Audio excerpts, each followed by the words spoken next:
E a gente começa o jornal indo para Aparecida, direto para a capital Mariana da Fé. Afinal, mais de 400 bispos de todo o país estão reunidos para a 61ª Assembleia Geral da CNBB. E o nosso time já está lá, Eduardo Miranda, Camila Moraes e Rafaela Lourenço. Eu vou conversar com eles. Muito boa tarde.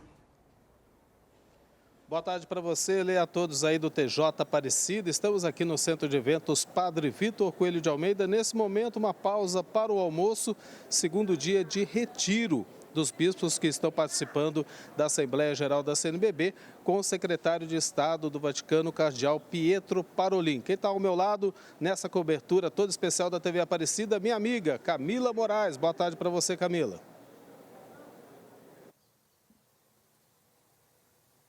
Boa tarde, Eduardo. Boa tarde a todos. Olha, eu estou bem próxima aqui ao Hotel Rainha do Brasil. Daqui a pouco eu volto para falar sobre a inteligência artificial. Esse será um dos temas debatidos nesses 10 dias aqui em Aparecida e a preocupação que a igreja tem também com a inteligência artificial, claro, tendo no centro a pessoa. Daqui a pouco eu volto para falar sobre esse assunto. Rafaela Lourenço também está aqui nessa cobertura. Uma boa tarde para você.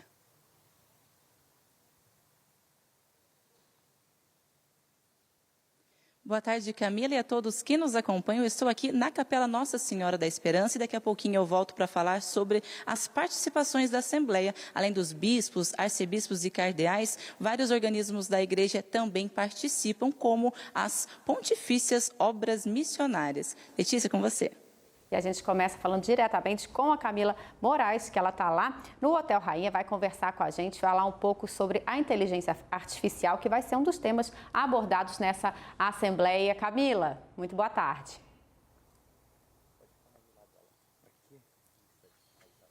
Oi, Letícia, boa tarde para você novamente, boa tarde para todo mundo que está aí acompanhando o TJ Aparecida. Então, são mais de 20 temas que serão discutidos aqui em Assembleia Geral, que é o órgão máximo da CNBB. Entre esses temas, a igreja quer trazer as discussões sobre a inteligência artificial. É bom a gente lembrar aqui que o Papa Francisco já falou sobre a inteligência artificial, tanto na mensagem do Dia Mundial da Paz, no dia 1º de janeiro, também na mensagem para o Dia Mundial das Comunicações Sociais, trazendo a preocupação da inteligência artificial, de como a humanidade vai utilizar a inteligência artificial. Então esse é um dos pontos também, já que os bispos estão aqui discutindo as diretrizes gerais da ação evangelizadora da igreja no Brasil e a realidade da igreja, a realidade do Brasil e, claro, permeia toda a sociedade. Estou aqui com Dom Edson Oriolo, que é bispo da Diocese de Leopoldina, em Minas Gerais, um estudioso dessa área da comunicação, também da inteligência artificial. Dom Edson, muito obrigada por estar conosco aqui na TV Aparecida. E eu gostaria que o senhor me falasse um pouquinho qual é a principal preocupação que hoje a igreja tem quando a gente fala de inteligência artificial. É o centro que deve ser estudado a pessoa. Muito boa tarde. Boa tarde, Camila. Boa tarde a todos. É uma alegria estar aqui para partilhar um pouquinho a respeito desse assunto tão importante, não só na sociedade, mas também na vida da igreja. E neste momento, quando fala de internet, quando fala dessa geração dos ecrãs virtuais, surge aí o problema da inteligência artificial. Primeiro, nós devemos entender que nós somos seres inteligentes. Nós, como pessoa humana, nós temos os nossos expedientes racionais, nós pensamos, nós refletimos, nós comunicamos, nós analisamos e fazemos tantas outras coisas, e aí poderíamos dizer uma inteligência cultural. Por outro lado, quando se fala numa inteligência artificial, seria uma inteligência que é brotada de uma máquina. Então, não somos nós que vamos tentar refletir, pensar, mas a máquina, ela vai ser induzida, que é o computador, a pensar, a refletir para nós. Então, se eu escrevo um texto, meu pensar, meus expedientes racionais, a minha lógica, meu raciocínio, eu penso. E quando eu jogo para o computador, quem que vai escrever? É a máquina, que é formada com os algoritmos, com a bolha digital, e aí vai criar um outro sistema. Então nós temos que ter muito cuidado que nós, como seres racionais, a racionalidade ela deve ser mais preocuparmos mais com a racionalidade dentro de uma ética também, né? Porque quando a gente olha para uma máquina, ela vai agir de acordo com o software, de acordo com os algoritmos, de acordo com aquilo que ela foi induzida, ela foi programada, são os processos que foram programados para que ela possa pensar daquela maneira. Então, o bonito seria se usar a inteligência cultural junto com a inteligência artificial. E no documento, no texto que os senhores bispos trazem para a atualização das diretrizes, vocês observam muito essa questão cultural, da realidade da igreja hoje, permeando também a cultura de todos os povos na realidade urbana, na realidade rural. Então a inteligência artificial, ela também tem que se adaptar, a inteligência que tem que se adaptar a nós, né? A gente precisa observar que o centro de tudo é a pessoa humana. Sim, hoje existe uma outra questão também que está ligada à inteligência, é o metaverso. O que significa? Nós vivemos no mundo físico, nós estamos aqui fisicamente, mas você que está acompanhando, você está vendo de uma maneira digital, né? Então você que está em casa, você está no mundo físico, mas entrando no mundo digital. Então, para que haja esse diálogo desses dois mundos, uma galáxia digital com o mundo real, nós precisamos de ter ética, precisamos de ter normas, precisamos de ter regras. Então, tudo aquilo que existe aqui no mundo físico deve existir também no mundo digital. E aí, quando se fala da inteligência artificial, nós podemos entender também que muitas coisas, por exemplo, se eu pegar um chat da inteligência artificial e pedir, faça uma homilia para o domingo, próximo domingo. Faz lá perfeitamente, claramente, coloca lá 2 laudas perfeitamente. Mas até que ponto? Quem que pensou aquilo? Foi a máquina, foi o algoritmo que pensou, mas nós temos que entrar. Nós podemos usar da inteligência artificial para essa dinâmica. Olha, vamos refletir, vamos aprofundar. Eu tenho um livro que tem uma editora que quer colocar esse livro na inteligência artificial. E eu leio 2 laudas falando, a inteligência vai guardar a minha imagem, de repente você acessa a inteligência artificial, até que ponto que ela vai ser fiel ao livro ou não. Então outros especialistas dizem, nós travamos o PDF, mas é complicado porque o algoritmo funciona de uma determinada maneira e isso também pode colocar pensamentos que eu não pensei na inteligência por causa da máquina, por causa do algoritmo, por causa do encantamento, e aí quebra. Então, o importante é saber que existe uma pessoa que é a imagem e semelhança de Deus, que tem uma inteligência cultural junto com a inteligência artificial. Se a gente conseguir esse casamento, nós vamos crescer muito também na evangelização, no anúncio da Boa Nova. Dom Edson, quero agradecer muito a sua disponibilidade de entrar conosco ao vivo aqui nesse horário do almoço. Então, muito obrigado, uma boa assembleia para o senhor e que o senhor nos dê a bênção, então. Tá bom, agradeço e você que está em casa, reze por esse momento importante da vida da nossa igreja, essa colegialidade dos bispos, onde nós estamos refletindo assuntos importantes para ajudar na evangelização. E a todos, abençoe-vos Deus Todo-Poderoso, o Pai, o Filho e o Espírito Santo. Amém. Muito obrigada. Então, Dom Edson Oriolo, que é bispo da Diocese de Leopoldina, em Minas Gerais. Olha, a gente vai acompanhando, então, hoje ao longo do dia também. À tarde tem o retiro e eu volto às 17h40 com Dons da Igreja, com um balanço também desse segundo dia de Assembleia Geral. Letícia, volto com você aí no estúdio. Uma boa tarde. Boa tarde, obrigada pela participação e pelas informações. Camila. E agora a gente volta lá para o Centro de Eventos Padre Vitor Coelho de Almeida, onde Eduardo Miranda conversa ao vivo com a gente. Oi, Edu! Oi, Leo. Boa tarde para você novamente, para todo mundo que está acompanhando aí o TJ Aparecida, nessa programação toda especial que a gente preparou para que você aí de casa também possa acompanhar dia a dia os trabalhos dos bispos reunidos aqui na capital mariana da fé. A gente está falando bem em frente aqui, o Centro de Eventos Padre Vitor Coelho de Almeida, no Santuário Nacional. É aqui que acontecem as reuniões e sessões diárias dos bispos, né? Hoje a gente já tem destacado isso desde ontem. Eles iniciaram o retiro ontem, que prossegue hoje.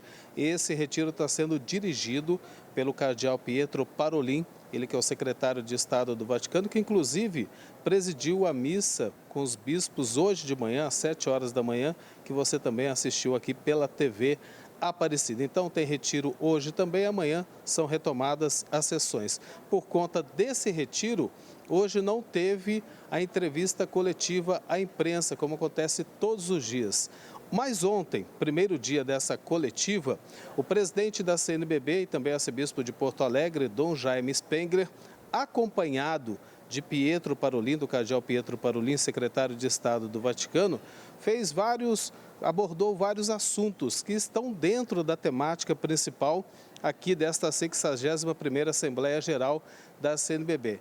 Entre eles, Dom Jaime destacou a missão da igreja, um dos temas aqui da Assembleia, de buscar os mais jovens e também, principalmente, de enfrentar os desafios que se apresentam na nossa realidade, nesse cenário econômico-social do Brasil, com destaque para a pobreza e a fome. Vamos acompanhar aí.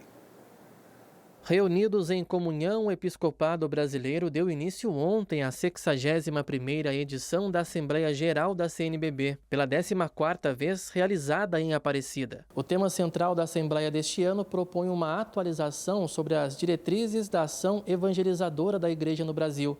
Dentro dessa perspectiva, o Episcopado também discutirá outros 4 temas, entre eles a juventude. Na coletiva de imprensa de abertura, Dom Jaime Spengler, presidente da CNBB e arcebispo de Porto Alegre, acolheu o cardeal Pietro Parolin, secretário de Estado do Vaticano.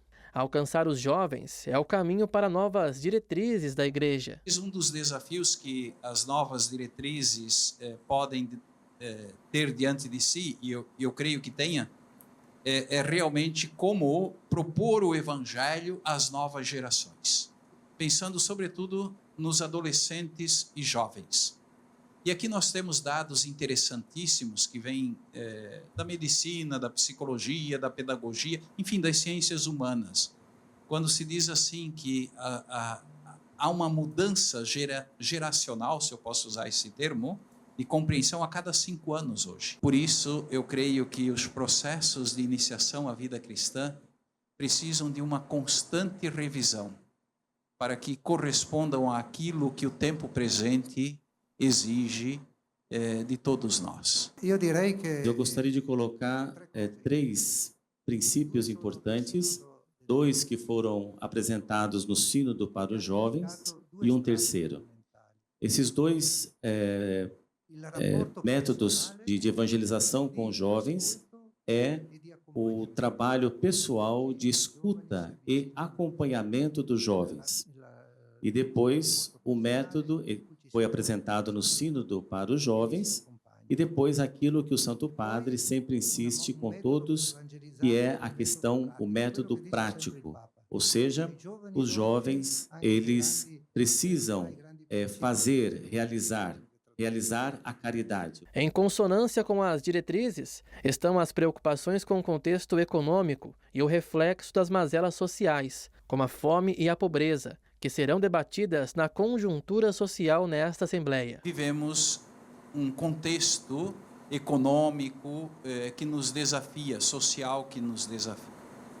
A violência, a pobreza, o desemprego, a falta de atenção com a saúde, sobretudo dos mais frágeis, é uma realidade. O empenho da Igreja é cuidar e promover vida. A vida de todos, não só de alguns. Cardeal Parolin recebeu o convite da CNBB e de prontidão aceitou participar da Assembleia. Ele orientará os bispos do Brasil no retiro que acontece até esta quinta-feira. O caminho sinodal é o tema do momento reflexivo do Episcopado. Da Santa Sé, uma mensagem de esperança e de força na missão evangelizadora, enviada pelo Papa Francisco. Santo Padre, ele envia uma mensagem especialmente para a Assembleia dos Bispos e os desafios que o Brasil enfrenta também são os desafios da Igreja Católica no mundo todo, particularmente naquilo que diz a evangelização. Falando em desafios para a igreja no mundo todo, a gente vem aqui para o nosso continente e aí a gente lembra que durante toda essa Assembleia a nossa equipe de reportagem está mobilizada para ouvir os diferentes religiosos que aqui estão presentes, além de bispos de todo o Brasil. É o caso do secretário-geral do CELAM, que é a Conferência Episcopal Latino-Americana, que conversou com a nossa reportagem ontem, falando sobre esses desafios como um todo. Aliás, ele destacou o seguinte, que as realidades encontradas aqui nas Américas são bem parecidas. Você acompanha agora. Son muy parecidas, muy parecidas. Tenemos nuestras preocupaciones en el tema social, la corrupción, ¿no? Los partidos democráticos no están bien, ¿no? La migración, la preocupación del cuidado de la casa común, migración, trata de personas, narcotráfico. Estas cosas son comunes. Pero a eso son nuestros desafíos como iglesia en este tiempo para responder desde el discernimiento, desde regresar a nuestras fuentes, la palabra de Dios, la Eucaristía, los sacramentos, ¿no? Queremos renovarnos para poder responder a lo que nos está pidiendo la Iglesia hoy en América Latina y el Caribe.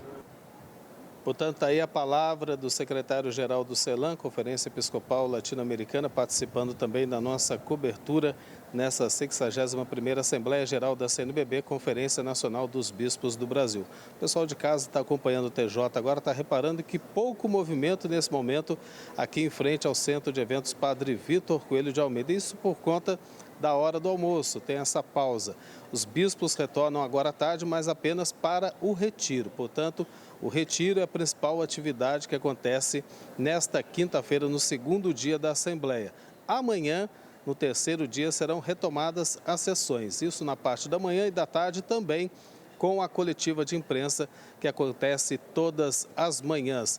Nossa equipe continua mobilizada e agora eu vou com a minha amiga Rafaela Lourenço. Rafa, boa tarde para você.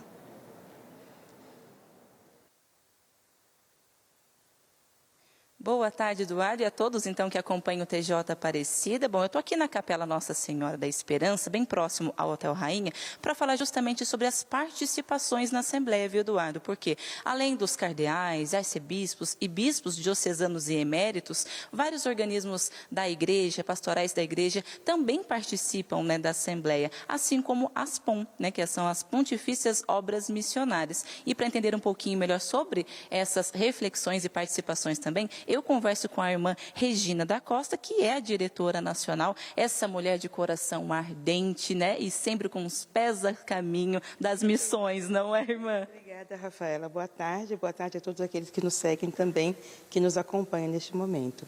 E compartilha conosco, irmã, como que está sendo essa participação, como que a Aspom, né, agrega também a essas reflexões e debates aqui na Assembleia Geral? Rafaela, na verdade, a participação ela começa antes, né? Porque durante o ano, nós também somos convidadas a participar das reuniões do Conselho Permanente, das reuniões do CONCEP, que acontecem ali em Brasília. E isso faz com que nós cheguemos aqui para a Assembleia já um pouco conhecendo quais vão ser as temáticas, a realidade que a Igreja do Brasil está enfrentando agora e um pouco também das propostas dos bispos e das diversas comissões episcopais. E essas discussões, né, voltadas para as ações evangelizadoras, né? Papa Francisco que nos pede para sermos igreja em saída, e a igreja tem que ser missionária, não é, irmã? Se a igreja não é missionária, Rafaela, não é a igreja de Jesus Cristo. É qualquer outra coisa, mas não é a igreja de Jesus Cristo. Porque a igreja missionária, ela nasce do coração de Deus. Deus é missão. Deus Trindade é missão, é um Deus em saída. Então, a igreja não pode ser outra coisa a não ser em saída, a não ser em missão. E é lógico, a preocupação dos bispos, sobretudo nessa Assembleia, é de discutir bastante sobre as próximas diretrizes da ação evangelizadora da igreja. Porque a igreja existe para isso, para evangelizar. Então, esse é um dos focos importantes aqui da Assembleia este ano. E como motivar também, né, as missões, abrir o coração, né, para receber aí, acolher esse chamado de Deus, a própria juventude, que é um dos temas prioritários também desta Assembleia? Exatamente. Quando eu falava antes que estamos falando também sobre a realidade da Igreja do Brasil, nessa realidade entram um pouco todos esses horizontes para os quais o olhar da Igreja se dirige. E existe, sem dúvida, um olhar muito carinhoso voltado para a juventude. Porque, como se costuma dizer, a juventude não é o futuro da igreja, não é o futuro do nosso país. A juventude já é o presente, porque eles já estão construindo agora a realidade que deveria ser uma realidade melhor. E eu acredito que um dos desafios grandes para a igreja é, nesse tempo difícil que nós atravessamos em diversas circunstâncias, oferecer para a juventude um motivo de esperança. Mas não um motivo irênico, um motivo, diríamos, ingênuo de esperança, mas uma esperança que realmente ela é fundamentada. Ela é fundamentada na nossa fé, na pessoa de Jesus Cristo, mas é fundamentada também nessa fé que a própria igreja, que o próprio Deus tem na pessoa. Então, sabe, devolver para a juventude essa certeza de que eles podem transformar a realidade, que eles têm em si esse potencial para transformar os sonhos em realidade. Acho que o grande desafio nosso é esse, né? De chegar à juventude com esse olhar. Com tantas particularidades, né, irmã? Muito obrigada, viu, pela participação da senhora conosco. Eu que agradeço pela possibilidade. Certo, obrigada. Fica o recado, então, não só para a juventude, mas para toda a igreja, para todos que estão nos acompanhando aqui no TJ. Letícia, eu volto com você. Muito obrigada pelas informações, pela participação, Rafaela, e também a irmã. E a Rafaela que volta ao longo da nossa programação, trazendo todas as informações da 61ª Assembleia Geral da CNBB.